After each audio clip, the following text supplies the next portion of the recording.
Addirittura. Hai mai sentito usare questa parola in italiano? Oggi ti spiego come si usa correttamente.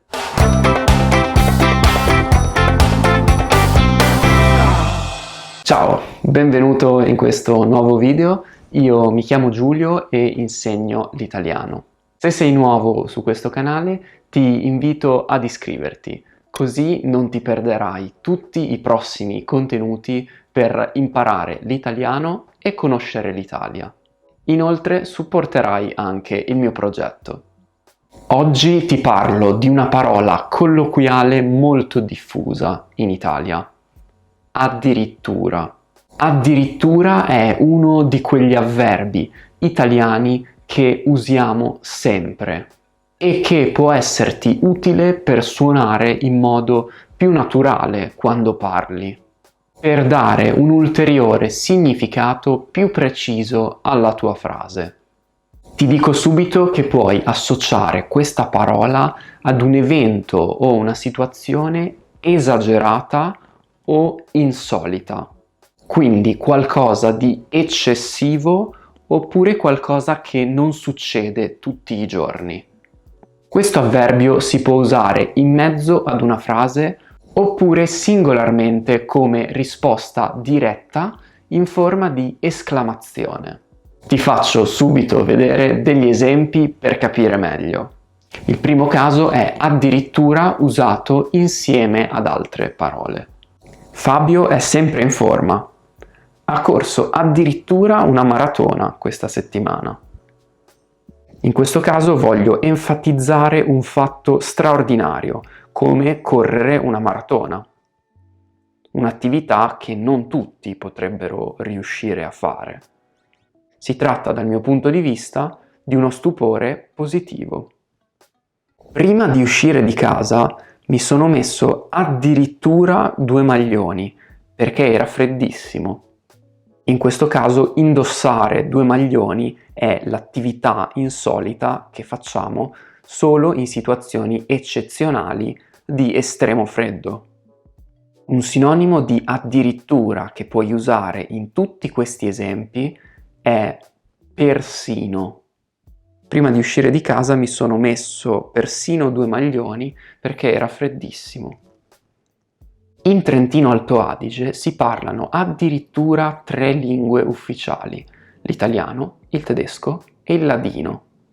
Questo caso è un po' più personale, nel senso che per me, che sono un italiano che vive in una regione dove si parla solo l'italiano, può essere insolito sapere che in Trentino non si parla solo l'italiano, ma anche il tedesco e il ladino. Quindi dico addirittura 3 lingue perché questa diversità linguistica può essere qualcosa che sorprende me personalmente, ma non un cittadino che ha sempre vissuto in Trentino Alto Adige ed è abituato quindi a parlare 3 lingue.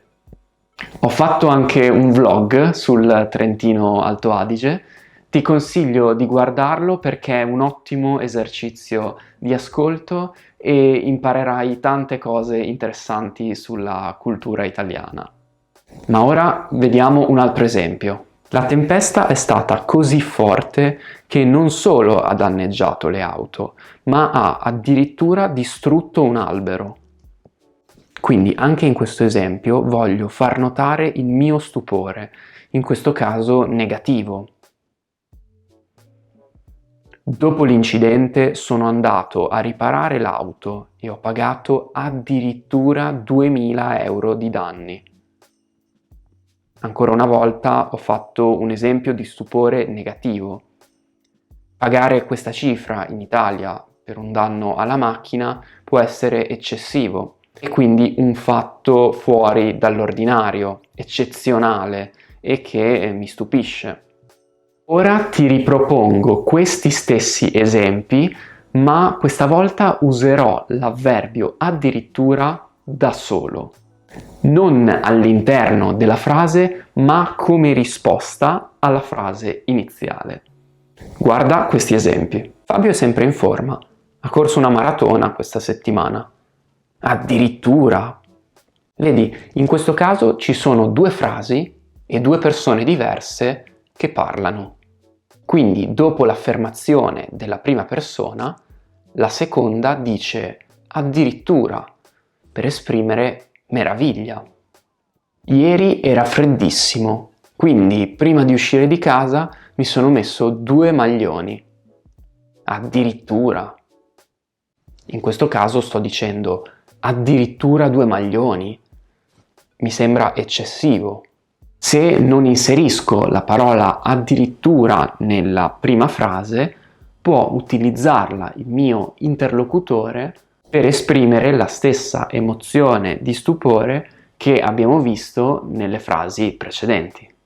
In Trentino Alto Adige si parlano 3 lingue ufficiali: l'italiano, il tedesco e il ladino. Addirittura! Come dire, addirittura 3 lingue, incredibile! Vedi, queste frasi possono funzionare anche senza l'avverbio addirittura, però se lo inserisco questa prende un significato più intenso perché riesce a trasmettere questa sensazione di stupore e incredulità. La tempesta è stata così forte che non solo ha danneggiato le auto, ma ha anche distrutto un albero. Addirittura! Dopo l'incidente sono andato a riparare l'auto e ho pagato 2000 euro di danni. Addirittura! Come dire, addirittura 2000 euro, è tantissimo. Il significato reale che puoi dare a questa parola dipende molto dal contesto. Per esempio, ci sono alcuni casi in cui puoi usare addirittura in tono ironico o per prendere in giro una persona. Immagina di avere un amico tirchio che si chiama Gianni, che tende a spendere pochi soldi e a tenere tutto per se stesso. Ora guarda questo esempio. Gianni ha speso 1 euro per il mio regalo di compleanno. Addirittura. In questo caso addirittura è usato con un tono ironico, perché vuole enfatizzare un tratto del carattere di Gianni, cioè il fatto di essere una persona che non spende molti soldi per gli altri. Anche se Gianni ha speso una quantità molto piccola di soldi, sto fingendo stupore e sorpresa. Come dire, ha speso addirittura 1 euro? Ma è tantissimo! Bene, io spero davvero che questo video ti sia stato utile per chiarire il significato di questo avverbio. Mi fa molto piacere se qui sotto nei commenti provi a scrivere un esempio di frase usando l'avverbio addirittura. Io lo leggerò e ti risponderò. Come al solito ti invito a dare un'occhiata al mio sito web in descrizione se vuoi fare alcuni esercizi o ti va di prenotare una lezione di prova di italiano con me. Qui a fianco ti consiglio un altro video che ti piacerà e noi ci vediamo alla prossima. Ciao, buono studio!